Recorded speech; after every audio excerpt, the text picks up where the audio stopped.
Superfast 100 में देश दुनिया की बड़ी खबरों के साथ हाजिर हैं मैं हूं आंचल आनंद और आपके साथ मैं हूं रचना। अगले 22 मिनट में हम आपको दिखाते हैं देश दुनिया की तमाम बड़ी खबरें।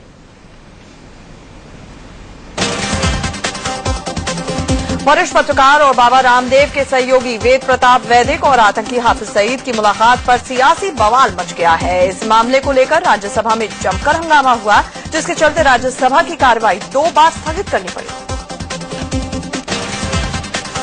राज्यसभा में कांग्रेस ने वेद प्रताप वैदिक और बाबा रामदेव पर हमला बोला। कांग्रेस नेता आनंद शर्मा ने बीजेपी और सरकार से जवाब मांगा कि आखिर रामदेव के सहयोगी किस हैसियत से हाफिज सईद से मिले थे।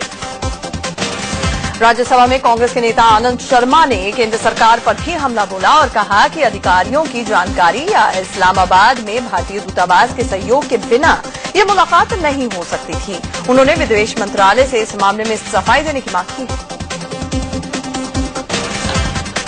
कांग्रेस नेता आनंद शर्मा ने इसे राष्ट्र की सुरक्षा का मुद्दा बताते हुए भारतीय पासपोर्ट पर पाकिस्तान जाकर दुनिया के मोस्ट वांटेड आतंकियों में से एक हाफिज सईद से मिलने की घटना को शर्मनाक बताया। कांग्रेस ने वैदिक को गिरफ्तार करने तक की मांग कर डाली है।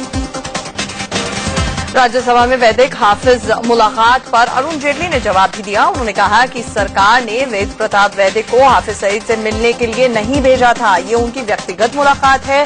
हाफिज एक आतंकी है, पत्रकार या कोई और उससे मिलता है, इससे सरकार का कोई लेना देना नहीं। अरुण जेटली ने राज्यसभा में स्पष्ट किया कि केंद्र सरकार ने वेद प्रताप वैदिक को हाफिज सईद से मिलने के लिए नहीं भेजा। ये उनकी व्यक्तिगत मुलाकात है। वहीं वेद प्रताप वैदिक पहले ही कह चुके हैं कि उन्होंने बतौर पत्रकार ही मुलाकात की थी, इसमें कुछ भी गलत नहीं है।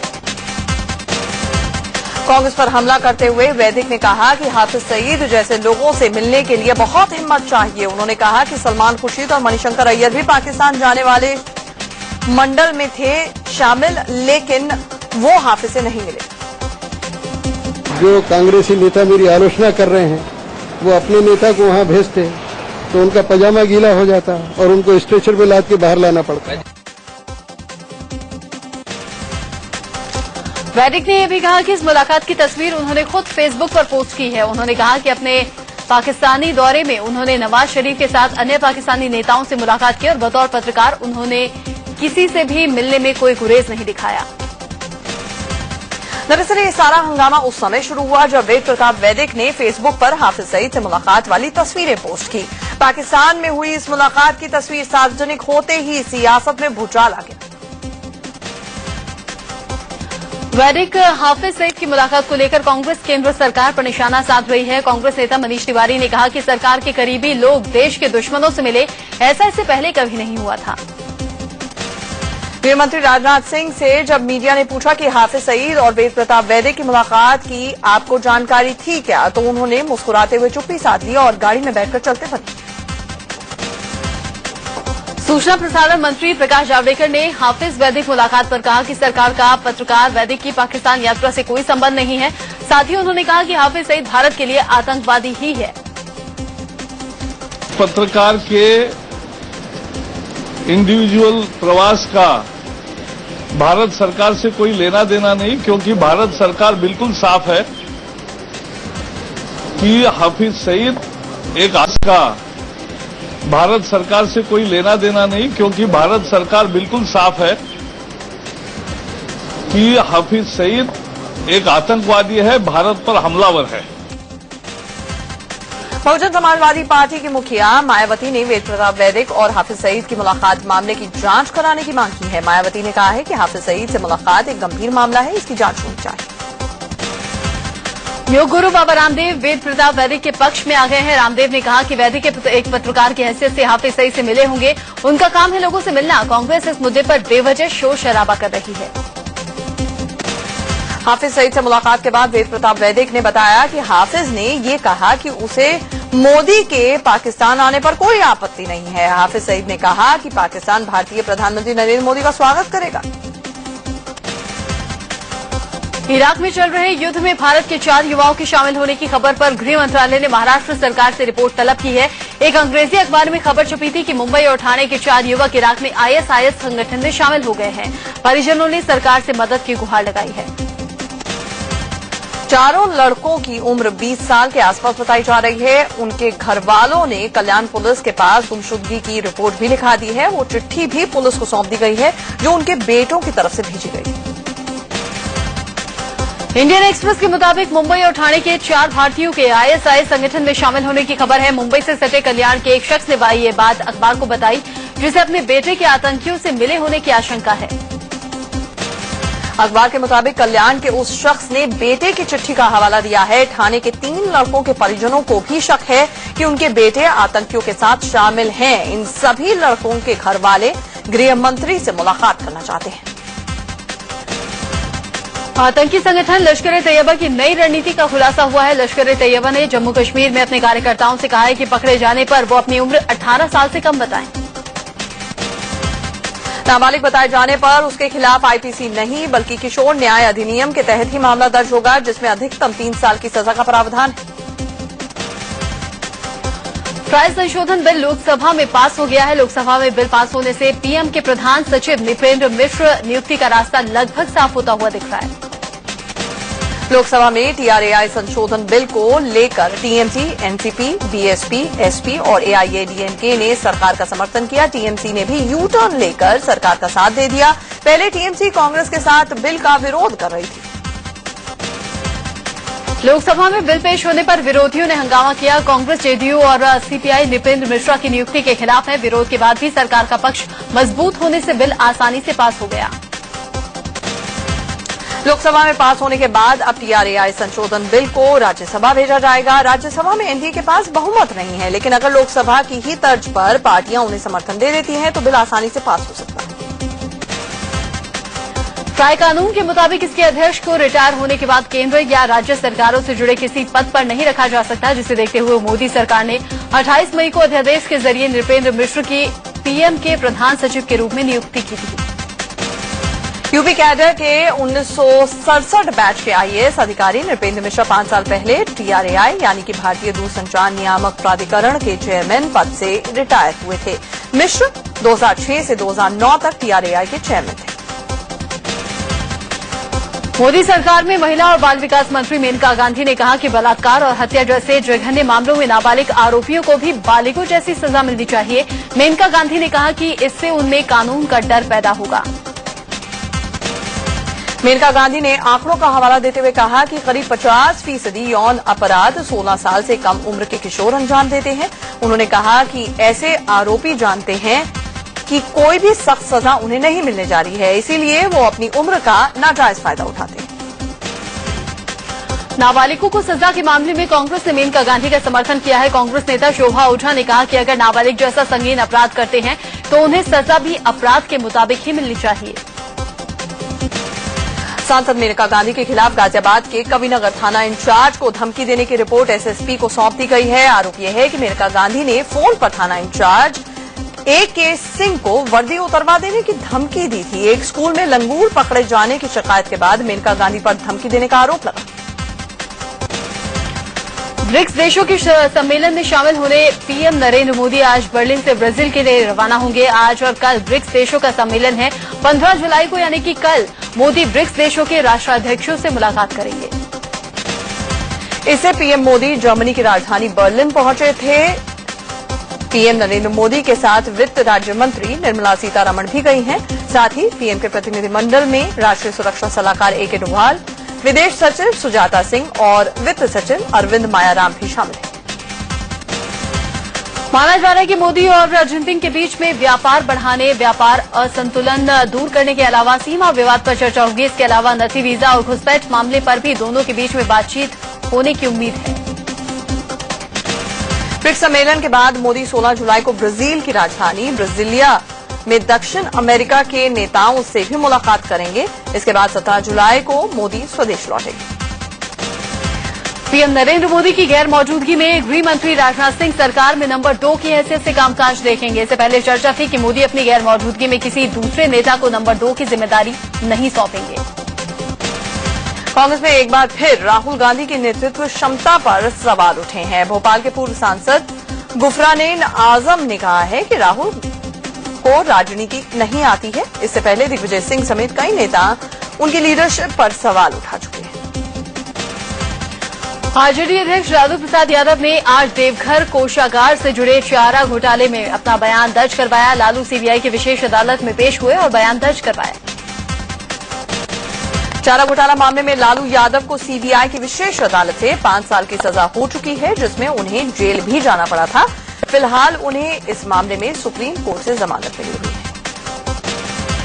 लोकसभा में विपक्ष के नेता के पद को लेकर सरकार पशुपेश में है। सूत्रों के हवाले से खबर है कि कार्मिक मंत्रालय ने इस मामले में कानून मंत्रालय से सलाह मांगी है। कार्मिक मंत्रालय ने कानून मंत्रालय से पूछा है कि लोकसभा में आखिर किसे विपक्ष माना जाए। कार्मिक मंत्रालय ने इस बारे में पहले लोकसभा सचिवालय से जवाब मांगा था, लेकिन जवाब नहीं मिलने पर कानून मंत्रालय से राय मांगी गई है। दरअसल लोकसभा में नेता विपक्ष का मामला साफ नहीं होने से लोकपाल के गठन से जुड़े फैसलों में भी देरी हो रही। महाराष्ट्र के पूर्व मुख्यमंत्री अशोक चव्हाण की मुश्किल बढ़ गई है। चुनाव आयोग ने पेड न्यूज के मामले में जवाब मांगते हुए उन्हें कारण बताओ नोटिस जारी किया है। आयोग ने जवाब देने के लिए उन्हें 20 दिन का वक्त भी दिया है। शिवसेना प्रमुख उद्धव ठाकरे ने पेड न्यूज मामले में आरोपी महाराष्ट्र के पूर्व मुख्यमंत्री अशोक चव्हाण पर निशाना साधते हुए कहा कि गुनहगार पर उचित कार्रवाई होनी चाहिए। शिवसेना के पेड न्यूज के मामले में महाराष्ट्र के पूर्व सीएम अशोक चव्हाण को नोटिस दिए जाने के फैसले का स्वागत किया है। उन्होंने कहा कि लोगों तक संदेश जाएगा कि भ्रष्टाचार किसी भी स्तर पर हो, उसे बर्दाश्त नहीं किया जाएगा। गवर्नर बनने के मुद्दे पर बीजेपी नेता राम नायक ने हामी भर दी है। राम नायक ने कहा है कि उन्हें यूपी का राज्यपाल बनने के लिए कहा है और उन्होंने हामी भी भर दी है। राम नायक वाजपेयी सरकार में पेट्रोलियम मंत्री थे। हिंदू महासभा के अध्यक्ष चक्रपाणी महाराज ने शंकराचार्य पर विवादित बयान दिया है। चक्रपाणी ने कहा कि कब्र में पैर लटकाए लोग शंकराचार्य के पद पर बैठे हैं। हर एक व्यक्ति को अधिकार हो कि आप शंकराचार्य चुनो, किसको चुनना चाहते हो, जो चरित्रवान दिखाई दे, जो लगे कि हाँ अब बैठ गए जीवन भर कब्र में पैर लटकाए हुए लेकिन फिर भी बैठे हुए। महंगाई के मोर्चे पर सरकार को थोड़ी राहत मिली है। जून में थोक मूल्य सूचकांक आधारित महंगाई में 0.5% से ज्यादा की गिरावट दर्ज की गई है। जून में थोक महंगाई दर घटकर 5.43% हो गई है। थोक महंगाई दर में भले ही कमी आई हो, लेकिन बाजार में महंगाई की मार अब भी कायम है। आलू प्याज के बाद अब टमाटर के दाम भी आसमान छू रहे हैं। 10 दिन पहले तक 15 से 20 रुपए किलो बिकने वाला टमाटर अब 40 से 60 रुपए प्रति किलो बिक रहा है। दिल्ली में बिजली को लेकर हंगामा लगातार जारी है। बसंत कुंज इलाके में स्थित बीएसईएस दफ्तर पर गुस्साए लोगों ने प्रदर्शन किया। लोगों ने बीएसईएस अधिकारी की नेम प्लेट उखाड़कर उसे पैरों से रौंद डाला। विश्व हिंदू परिषद के वरिष्ठ नेता गिरिराज किशोर का रविवार देर रात निधन हो गया। 96 साल के गिरिराज किशोर लंबे वक्त से बीमार चल रहे थे। दिल्ली के आरके पुरम वीएचपी दफ्तर में रात 9:15 बजे उन्होंने आखिरी सांस ली। गृहमंत्री राजनाथ सिंह ने वीएचपी नेता आचार्य गिरिराज किशोर को श्रद्धांजलि दी है। राजनाथ ने उनकी आत्मा की शांति की प्रार्थना की। बीजेपी के वरिष्ठ नेता लालकृष्ण आडवाणी और वीएचपी नेता अशोक सिंघल ने भी आचार्य गिरिराज किशोर को श्रद्धांजलि दी। दोनों उनके साथ बिताए गए वक्त पर चर्चा कर भावुक हो गए। मध्य प्रदेश के बुरहानपुर में बड़ा हादसा हुआ है, जहां पर एक गुरुद्वारे की दीवार गिरने से 7 लोगों की मौत हो गई है, जबकि 6 लोग गंभीर रूप से जख्मी हुए। हादसा बुरहानपुर के राजघाट इलाके में हुआ, जो कि 6 लोग इसकी चपेट में आ गए, जख्मी हो गए। उनमें से 2 लोगों की स्थिति गंभीर है, जिन्हें इंदौर रेफर कर दिया गया है। कानपुर के माल रोड इलाके में साड़ी की एक दुकान में आग लग गई। आग की खबर मिलते ही मौके पर दमकल की 6 गाड़ियां पहुंची। आग रोलैंड टावर की पहली मंजिल पर लगी थी, जिसे बुझाने में फायर ब्रिगेड के पसीने छूटे। पटना से चलने वाली Patna special express train Anand Vihar railway station की बजाय नई दिल्ली रेलवे स्टेशन पर पहुंच गई। इस गड़बड़ी से बड़ा हादसा होते होते बच गया। इस ट्रेन के 2 ड्राइवर और 3 असिस्टेंट स्टेशन मास्टर समेत 8 लोगों को सस्पेंड कर दिया गया। बिहार के नालंदा में तकनीकी खराबी के चलते श्रमजीवी एक्सप्रेस पर ब्रेक लग गया और यात्रियों को परेशानियों का सामना करना पड़ा। बिहार शरीफ से ट्रेन आगे बढ़ी तो गियर बॉक्स में खराबी आ गई। 2 घंटे बाद दूसरा इंजन मंगवाकर ट्रेन चलवाई गई। हरियाणा के पानीपत में रेलवे ट्रैक पर एक किसान की खुदकुशी मामले में पुलिस के लचर रवैये से नाराज लोगों ने जीआरपी के एएसआई की जमकर पिटाई कर दी। जिला अस्पताल के डॉक्टर्स ने उसे रोहतक पीजीआई में रेफर कर दिया। इस दौरान प्रदर्शनकारियों ने श्रीगंगानगर से दिल्ली जाने वाली ट्रेन इंटरसिटी एक्सप्रेस को रोककर उसके सामने नारेबाजी रखी। दिल्ली के आरकेपुरम इलाके में हुए नाबालिग से रेप के आरोपी को कोर्ट में पेश किया गया। आरोपी ने कहा कि उसे फंसाया जा रहा है। आरोप है कि इसने नाबालिग लड़की को बहला फुसलाकर उससे रेप किया। जिले के वसंतकुंज इलाके में 20 साल की लड़की से रेप का मामला सामने आया है। लड़की के मुताबिक आरोपी ने महिपालपुर के एक होटल में वारदात को अंजाम दिया। पुलिस ने आरोपी को गिरफ्तार कर लिया है।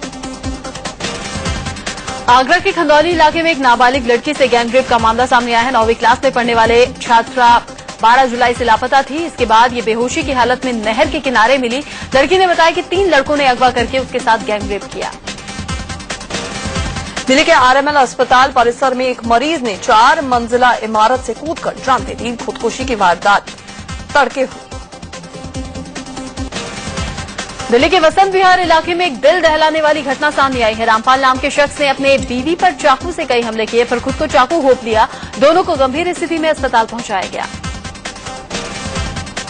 आगरा के एतमादपुर में दहेज के लिए विवाहिता की हत्या का मामला सामने आया है। आरोप यह है कि कमलेश नाम की महिला को उसके ससुराल वालों ने दहेज के लिए मार डाला और फिर लाश को फेंक दिया। लड़की के मायके वालों की शिकायत पर दहेज हत्या का मामला दर्ज किया गया है। उधर आरोपी ससुराल वाले फरार हैं। पुलिस ने लाश को कब्जे में लेकर पोस्टमार्टम के लिए भेज दिया है। पुलिस उनकी तलाश में जुट गई है। हरियाणा के पंचकुला में लुटेरों ने मनसा देवी कॉम्प्लेक्स में करीब 3 करोड़ की लूट को अंजाम दिया। पंजाब के अमृतसर में पुलिस ने कार से 7 किलो हेरोइन बरामद की है। पाकिस्तान से आ रही है हेरोइन राजस्थान पहुंचाई जानी थी। हेरोइन के साथ एक शख्स भी गिरफ्तार हुआ है। अमृतसर में हरे पेड़ों को काटने के विरोध में पूर्व मंत्री लक्ष्मीकांत चावला और विधायक नवजोत कौर सिद्धू ने प्रशासन के खिलाफ अनोखा प्रदर्शन किया है। आज सावन का पहला सोमवार है। इस मौके पर उज्जैन में महाकाल के दरबार में सुबह से ही भक्तों का तांता लगा हुआ है। सुबह हुई खास भस्म आरती में सैकड़ों भक्त शामिल हुए। सावन के पहले सोमवार के मौके पर वाराणसी में काशी विश्वनाथ मंदिर में भक्तों की भीड़ जुटी हुई है। बाबा विश्वनाथ के दर्शन के लिए भक्तों की लंबी लंबी कतारें देखी जा रही हैं।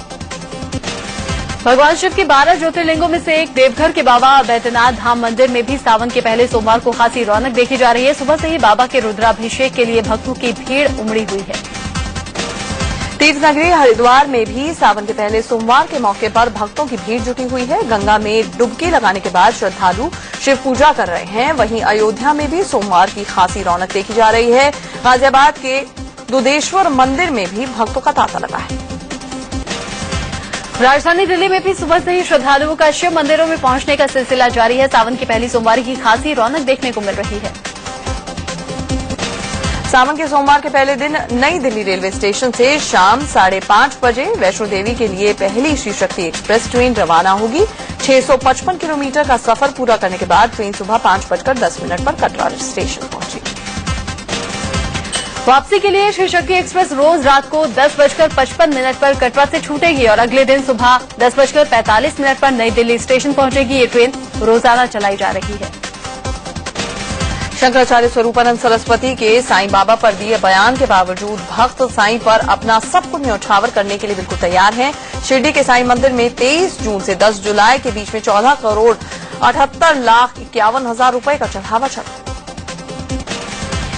नासिक में अगले साल होने वाले सिंहस्थ कुंभ को लेकर अभी से तैयारियां शुरू हो गई हैं। सुरक्षा के लिहाज से भी कड़े इंतजाम अभी से शुरू कर दिए गए हैं। सिंहस्थ कुंभ में यहां करीब 3 करोड़ श्रद्धालुओं के आने की उम्मीद है।